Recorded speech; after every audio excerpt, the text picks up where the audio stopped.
Total যে member সংখ্যা, এখানে মেম্বার বলতে কি বোঝায়, গ্রাম পঞ্চায়েতের সরাসরি নির্বাচিত এবং পঞ্চায়েত সমিতি থেকে নির্বাচিত সদস্য, তার যদি 10 বা তার কম হয় তাহলে একজন উপসমিতি মেম্বার হবে। 10 থেকে যদি 20 মধ্যে হয় তাহলে 2 জন, আর 30 এর মধ্যে হলে অর্থাৎ 20 থেকে বেশি 30 হলে 3 জন।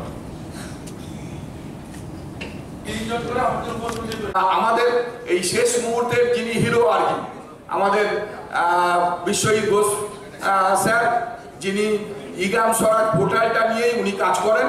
আপনাদের ইগ্রাম স্বরাজ পোর্টাল সংক্রান্ত সমস্ত সমস্যা করলেও কোনো রকমভাবে যদি 15 থেকে করা হয়, 15 ফিনান্স কমিশনের যে টাকা পান সেন্ট্রাল গভর্নমেন্টের, সেই ফান্ড থেকে যদি কাজটা করেন তাহলে কোনো রকমভাবে পেমেন্ট করতে পারবেন না। সেই জন্য ইগ্রাম স্বরাজ ব্যাপারটা একটু বলে দেবো, পোর্টালটা ব্যাপারটা কি হয়, সেখানে কীভাবে। একজন সেক্রেটারি সাহেব বা ইয়ে সাহেব বলছিলেন হয়তো যে থিমগুলো পাচ্ছেন না, সেই থিমগুলো দেখুন, এই যে দেখুন, এই যে দেখতে পাচ্ছেন থিম অ্যাক্টিভিটি মাস্টার বলে, আমি এই যে কার্সারটা নাড়াচ্ছি, মানে 4 নম্বরে দেখুন এই যে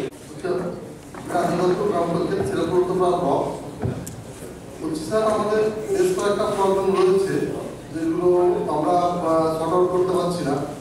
তার মধ্যে যেমন রয়েছে হচ্ছে GWM, যেখানে ওই গ্রে ওয়াটার ম্যানেজমেন্টের জন্য ফিল্টার চেম্বার তৈরি। ফিল্টার চেম্বারের অত বেশি জায়গা আমাদের আরবান ব্লক হওয়ার জন্য আমরা করতে পারছি না। কিন্তু ডিপিআর আমাদের তখন বাই প্রেসার ডিপিআরটা অনেক বেশি সংখ্যক করতে হয়েছিল, এটা একটা প্রবলেম। আচ্ছা বলি, আপনি ফ্রম A to B এই যে ডিস্টেন্স আপনি দিলেন, প্ল্যানটা তুলে দিলেন, এই প্ল্যানটা কিন্তু চেঞ্জ করতে পারবেন না কোনোভাবেই। ওটা বলছি না স্যার, বলছি নারীবান্ধব গ্রাম 9 নম্বর। তো 9 নম্বর থিমে আমরা ধরুন 6 নম্বর থিমের আগে কাজ করেছি। তো 6 নম্বর দেখা যাচ্ছে একটা এখানে একটা রাস্তা তৈরি করবো, এর বাড়ি থেকে ওর বাড়ি বা এই মোড় থেকে ওই মোড় একটা দিতে পারলাম, সেটা একটা প্ল্যানে তুলে দিলাম। কিন্তু দেখা যাচ্ছে আমরা যখন এই নারীবান্ধব গ্রাম করতে যাবো, শিশুদের জন্য কিছু করতে যাব, তখন যে বাচ্চাদের যে পুষ্টিকর খাবার দেবো আমরা, ধরুন বাচ্চারা দীপশিখা দাসের জন্য জোরে হাততালি দেবেন সবাই। আমরা আজকে এই ছোট্ট সম্বর্ধনার মধ্যে দিয়ে শিশু বান্ধব গ্রাম পঞ্চায়েত করা প্রতিষ্ঠা নেব, প্রতিজ্ঞা নেব, শপথ নেব।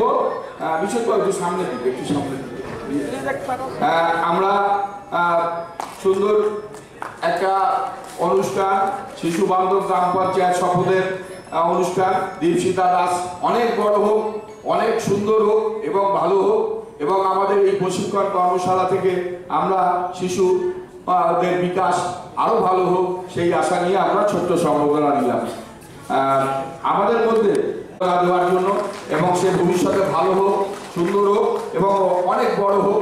আমাদের জেলা পঞ্চায়েত ও গ্রামোন্নয়ন দপ্তর এবং জেলা পঞ্চায়েত প্রশিক্ষণ সম্পদ কেন্দ্রের পক্ষ থেকে আমরা ছোট্ট একটা উপহার তুলে দিলাম, এবং ওরা অনেক বড় হোক এই আশা রেখে শিশু বান্ধব গ্রাম পঞ্চায়েত গঠনের